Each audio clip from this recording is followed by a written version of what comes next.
Hello. Well, we're back for another in the closet moment.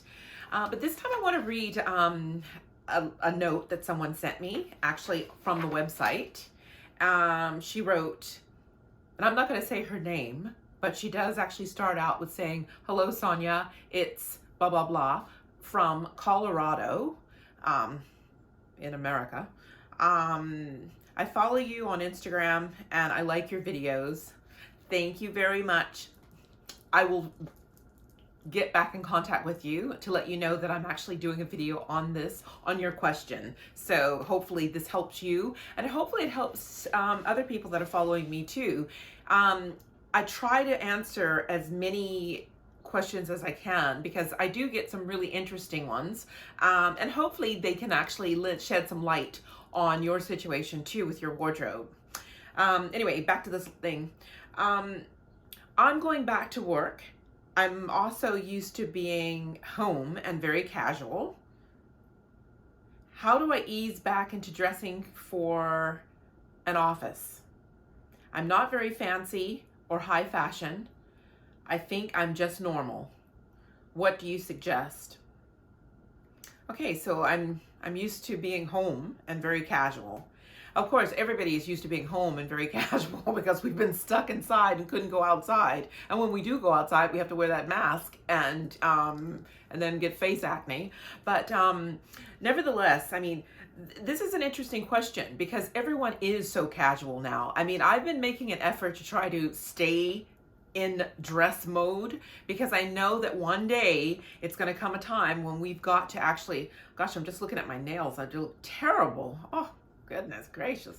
Well, I was taking out garbage and we had to load some shoes up the other day. Jeez. Okay. Anyway, back to this. Yeah, no, everyone's so used to actually dressing so casual, for all the reasons that I've just stated. And yeah, it's going to be like a bit of a mess. I knew this day was coming, so I kind of like I was about to say, stayed kind of dressed up a little bit because I could only imagine if I let go, I would just probably be out in flip-flops and slippers, hair curlers, you know, or what have you. But nevertheless, I mean, there's an easy philosophy about this. And I will address this as, in 2016, I think that they said that the average American woman in height was 5'6", and that she weighed about 170 pounds. So, you know, and I think that the average size was like a size 14. This is what they've been saying for years. Well, really, truly, in actuality, that kind of like, and this is 2016, that average size 14 went up to, what did they say? Average size was now 16 to 18. Okay? Now, the thing is that with COVID, everybody has grown, and I don't mean up tall either. They've grown out, sideways, front ways, back ways, you know, thigh ways, foot ways. Yeah, I mean, some people that I've actually been seeing, they said their feet have grown.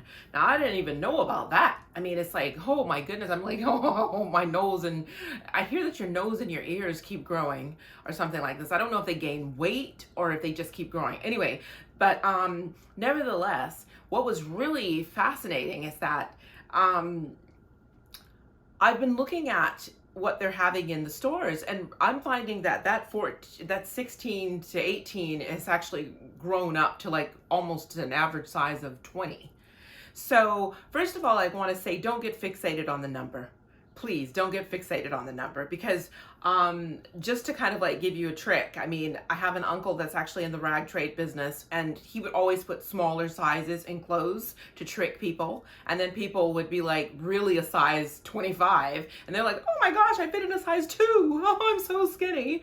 And it's like, you know, it was just a trick. So, okay, he's probably going to get really mad at me for saying that, but it was. And a lot of designers do that because, I mean, I'm pretty sure that you have seen yourself in or fitted one designer label, and then all of a sudden you put on another one and you're like, wow, I fit an 8 in this, and I'm like a 12 in this one, and oh my gosh, I'm a 4 in this one. It's all over the place. So you know what? I know that they try to do standard sizing, but don't get caught up with the number, don't get fixated on it, but I think you should probably just focus on the fit.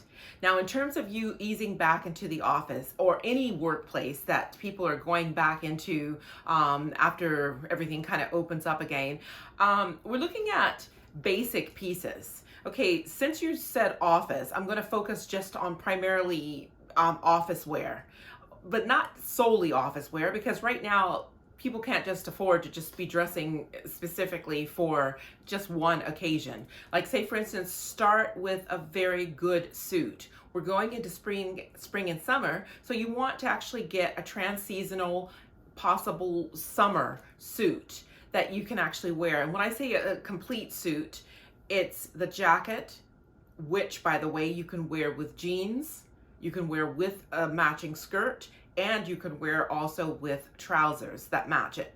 Okay, so you want to kind of like, and then of course you wear the trousers and the skirt with blouses and a knit, etc., etc. So you can mix it up.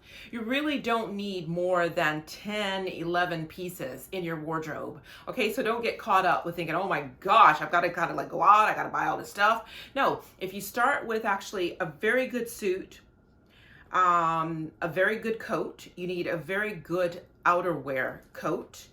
I would say knitwear.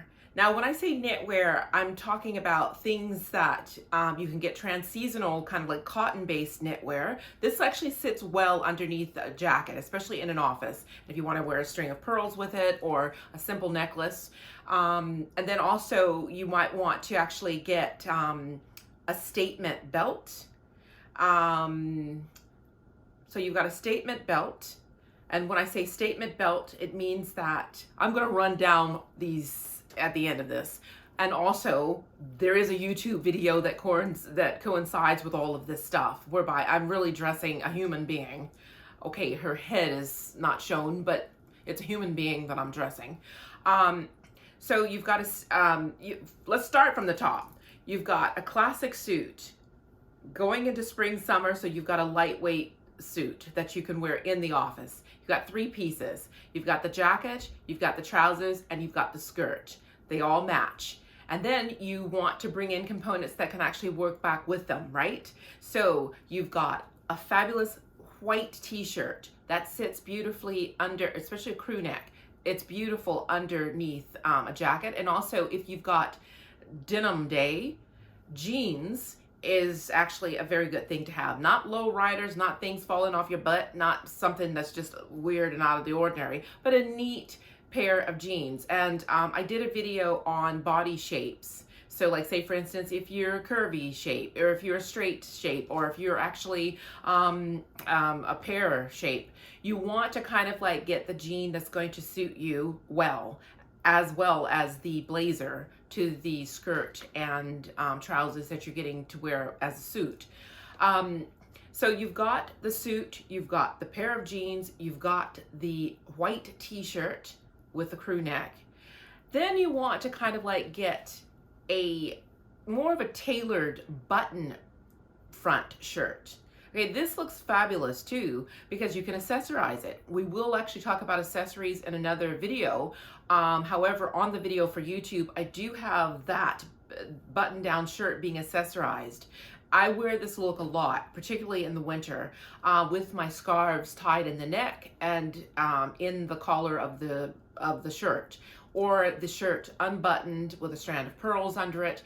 It's always a good look, and a good tailored white shirt is always the rule of the day. It looks good on just anything, and it looks good under anything, and also you can layer that.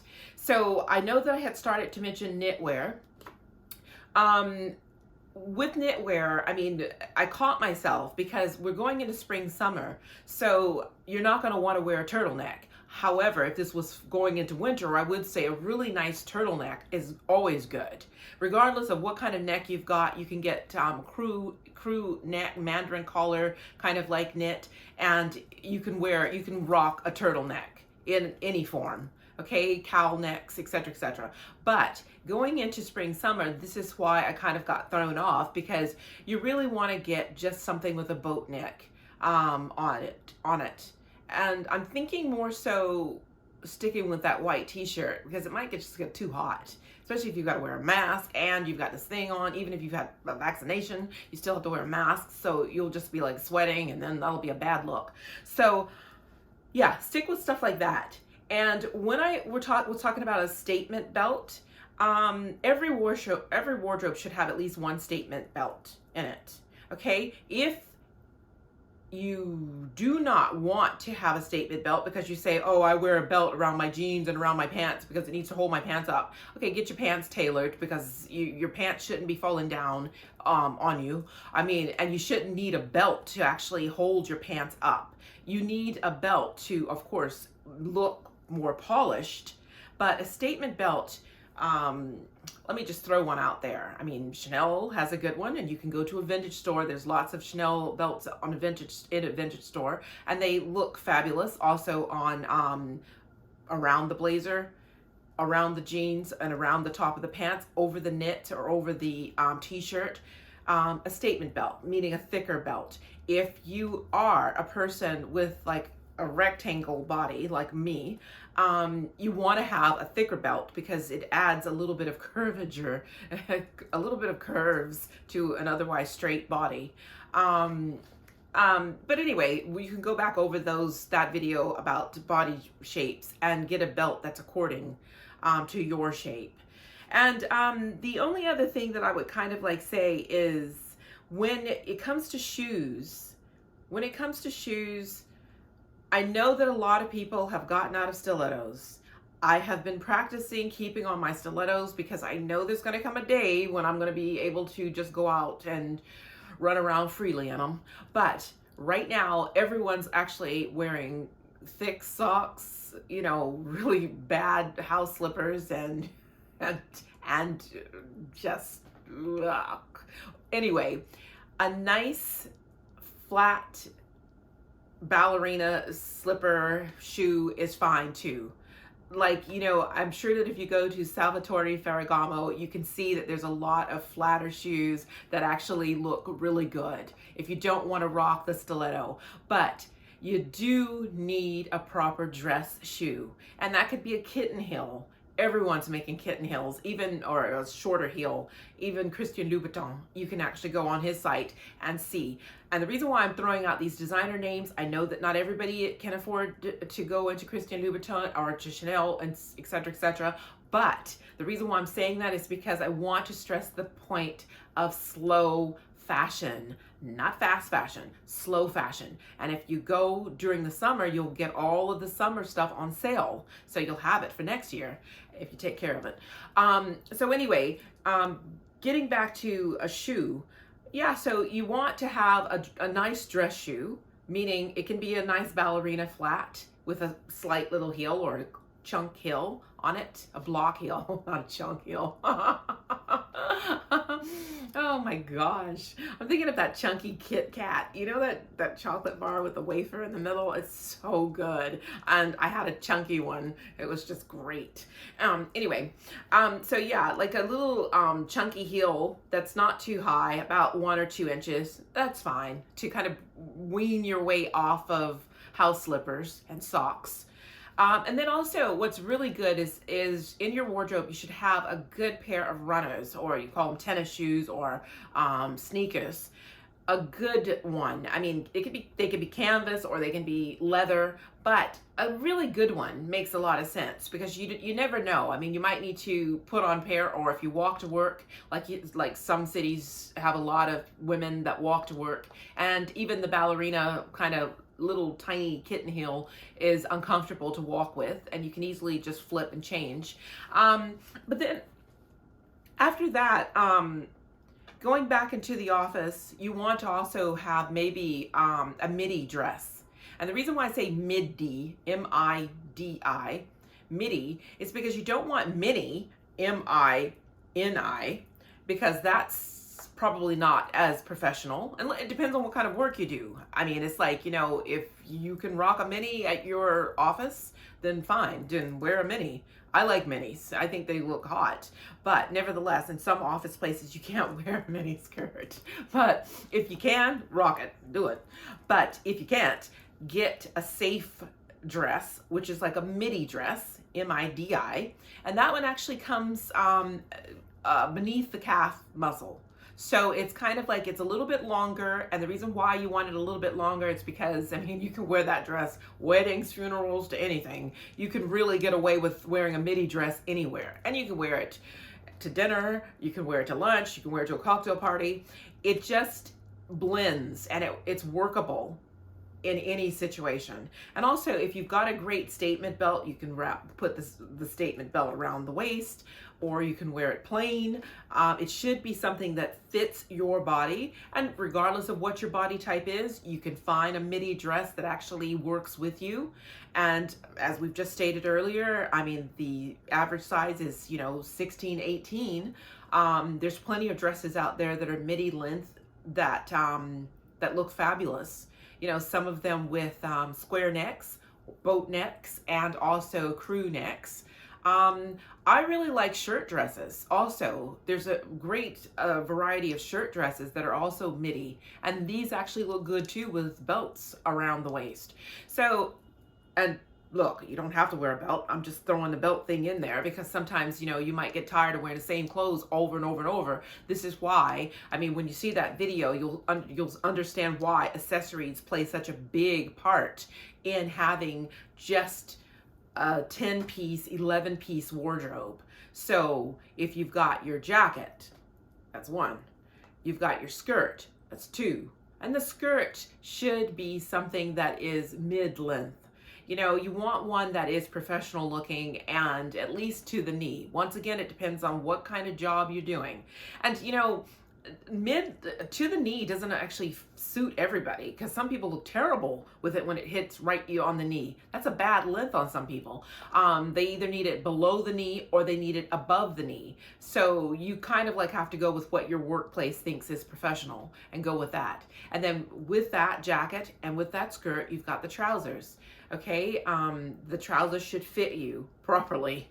Get them tailored, nipped in. If you're got a tiny, tiny waist, don't rely on a belt to try to hold them up and have it buckled around and having it look really bad. And you know, when the belt loops start pulling and it's like, oh, that's a mess. So it's kind of like you want to kind of like have it just tailored in. It doesn't cost that much, about 20 bucks for them just to run the waist in so that it fits and sits on you properly. And then you move on to your knits, your knit and or just the simple t-shirt that you can wear underneath. Once again, it depends on what your workplace situation is. And then you want to just get a couple of blouses. Now, I always recommend that you have at least two blouses. One can be a color and one should be white, simply because white just goes with the multitude of things, and you can accessorize it with a beautiful scarf and just make it pop. So those items right there. And then, of course, you've got the tennis shoes, the great pair of dress shoe flats, ballerina, or if you can rock a heel, then a suitable heel for your office. I mean, it's like, if you can get away with wearing stilettos in your office and a mini skirt, you know what? Wow, I want to come to your office and see, because that would be kind of fabulous. But if you can't, and you just got to dress moderately and conservatively, then just stick with like a basic flat kind of ballerina shoe and a trouser that is well fitted, and your suit, button down, knit or crew neck t-shirt. And there you have it. Statement belt. I don't think you need more than that to get you back into the swing of getting back into the office. The only thing I can think of, and right now since we're going into spring and summer, is the only thing that's missing from all of those pieces, those 10 pieces, 10, 11 pieces, is an outer coat. But because it's actually getting warm, you don't really need that right now. But you can get a really good one now on sale because they're trying to get rid of all the winter kind of stuff. So right now is the time to get one if you want to. And you can always wear it over your suit, like similar to what I'm doing right now with my jacket. I'm just wearing it over my shift dress. And you know what? When I was talking about skirts, if you don't want to get a skirt, you can get a shift dress, like what I'm kind of wearing. The only problem is that with shift dresses, you can't really change the top. You get more wear and multiple uses out of having a skirt, whereby you can put either the button-down blouse with it or the knit, and you can actually wear a knit, an open knit as well. And I think maybe you should throw in an open knit too, like a cardigan, because cardigans are always good, especially a trans-seasonal cardigan. Anyway, I'll have all of this stuff listed, you know, somewhere on this page, and then look out for the video on YouTube. But anyway, thanks for this, and I will actually be in contact with you. You know who you are from Colorado, and yeah, that'll be nice. Thanks for thinking of me, and thanks for writing me. I really like that. I like people writing me. I don't get any mail anymore. I mean, it's like, do you remember back in the day when you actually used to get a letter in the mail with a stamp on it? I get nothing. Well, no, I get some bills, but that's something else. I mean, it's like, you know, but a really nice letter asking me something cute or fun or something that makes me think and get a new wrinkle in my brain, it helps, and it's something that I love doing. But anyway, thank you so much for watching, and you from Colorado, I will write you back. Hopefully this video has helped you. Not you, but the other people. Everybody else is watching. I hope it's helped you, and I'll see you next time.